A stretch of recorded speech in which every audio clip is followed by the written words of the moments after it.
I know you are interested to literatures. Do you know Alice Walker? Yes, of course. She is the youngest daughter of the Manito Loha Grant and Willie Lee Walker, and she was born on February 9, 1944 in Eatonton, Georgia. Yes, right. She's also a writer and activist, perhaps best known as the author of The Color Purple and more than 20 other books and poetry collections. She's amazing, right? And not only that, she rapidly became a star student during her first grade at East Portman Consolidated, and no wonder that most of the poets are really intelligent. Yes, very accurate. Oh, did you know that she was shot by her older brother in her right eye accidentally with BB gun? What? I didn't know that. Really? Is she okay or what?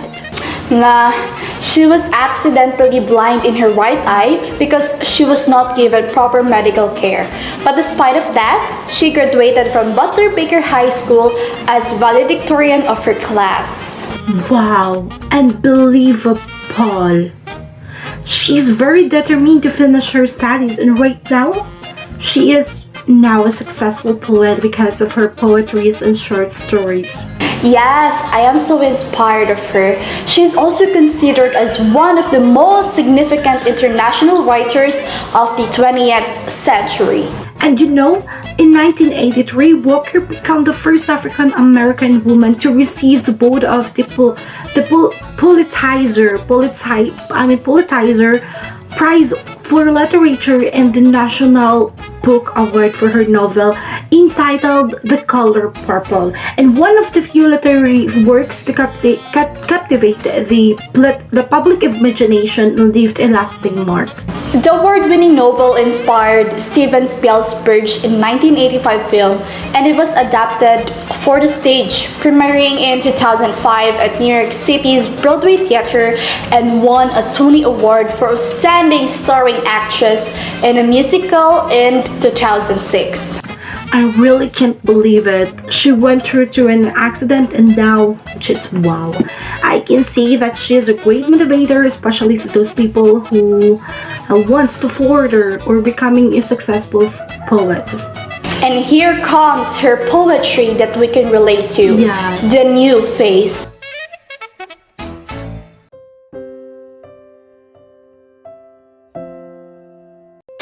I have learned not to worry about love, but to honor its coming with all my heart. To examine the dark mysteries of the blood with headless heed and thrill. To know the rush of feelings swift and flowing as water. The source appears to be some inexhaustible spring within our twin and our triple selves. The face I turn up to you, no one else on earth has ever seen.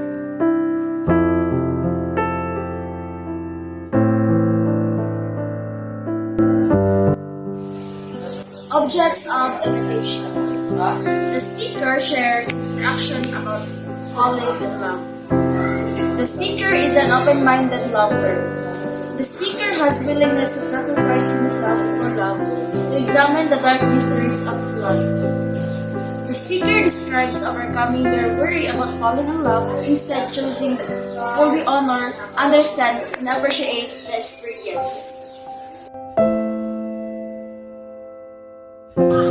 New Face by Alice Walker. The manner of imitation, it is mimetic because it depicts human experience or each human experiences. The case of falling in love that a person can choose how to live it, of what it is to live, to live, and to love.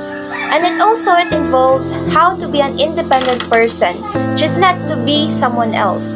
It really about being yourself, loving yourself, to live it and feel it to the fullest, to be yourself and to love.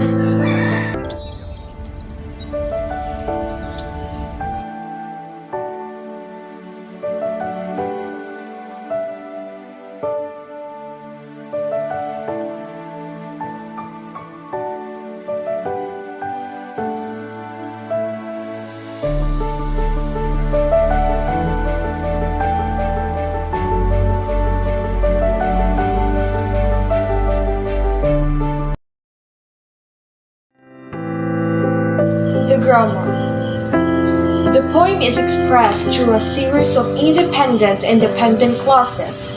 In the first line, for example, the first clause, I have learned not to worry about love, is an independent clause, contains subject, a verb, and a complete thought. The second clause, but to honor its coming with all my heart, is a dependent clause, containing a subject and a verb, but no complete thought.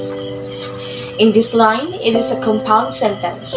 The source appears to be some inexhaustible spring within our twin and triple selves, is an independent clause, and the new face I turn out to you, no one else has ever seen, is also an independent clause.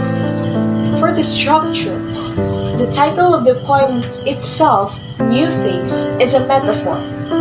The development of new feelings and love for another person does not literally make one's face different, but the speaker utilizes such metaphor to appeal to the readers that loving someone will somehow change your totality as a person, your words, gestures, actions, and thoughts, and choices in life.